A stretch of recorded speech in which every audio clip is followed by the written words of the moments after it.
Hi friends, it's Miss Katie here to read you guys a Bible story today.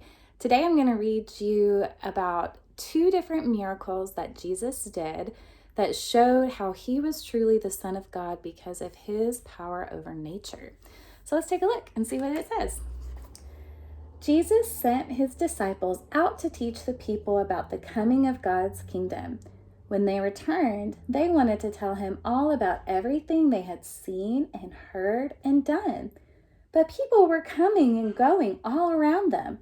The disciples, they didn't even have a chance to eat. Jesus saw how tired and hungry they were, so he said, "Let's go away by ourselves so that you can rest." They were near the Sea of Galilee, so they all got into a boat and sailed toward the other side. But the crowds of people saw where they were going. They ran along the shore so that they reached the other side, even before Jesus and his disciples. Jesus stepped out of the boat and saw all of the people. His heart hurt for them because they were just like sheep without a shepherd. So he began to heal their sick and to teach them. Now, the place where Jesus was teaching was out in the country, away from the towns.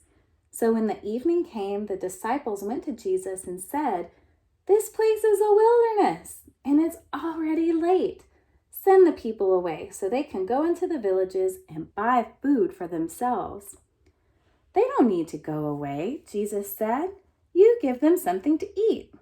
But Philip, one of the 12 disciples, said, "It would take more than a year's pay to buy even a little bit of bread for this many people," for there were about 5,000 men gathered there, plus all the women and children. Can you guys count all the way up to 5,000? That's a big number. So Jesus said, "How many loaves do you have? Go and see." After searching, one of his disciples named Andrew, who was Peter's brother, said, "There's a boy here who has 5 small loaves and 2 fish. But how can we feed so many people with such little food?" Jesus simply said, "Bring them here to me." Now, there was plenty of grass in that space, so Jesus said to the disciples, "Have the people sit down in groups of about 50. The people sat down and waited to see what would happen. Jesus took the 5 loaves and the 2 fish. Then, looking up to heaven, he gave thanks for them. He broke the loaves and gave them to the disciples, and the disciples gave them to the crowds. Jesus also divided the fish among all the people.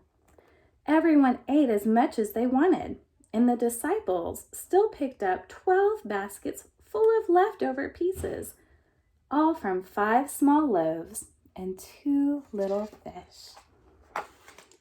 After this, Jesus told the disciples to get back in the boat. He wanted them to sail ahead of him to the other side while he said goodbye to the crowds of people. After the people left, Jesus went up on the mountain to pray by himself. When evening came, he was there alone. The disciples' boat was already out in the middle of the sea.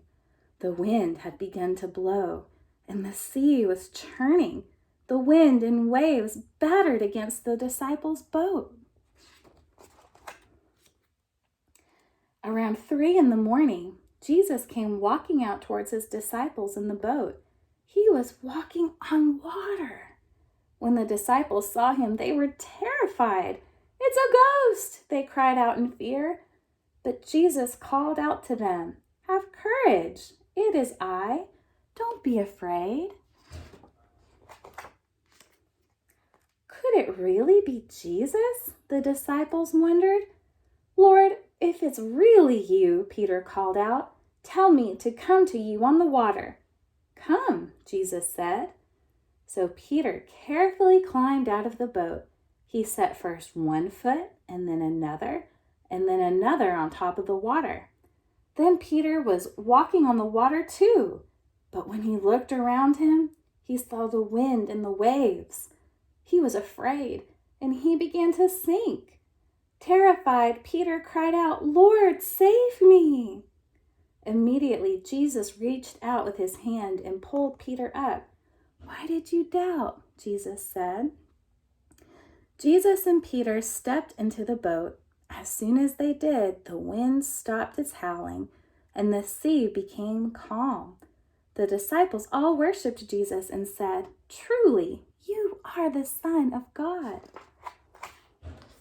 Jesus was no ordinary man.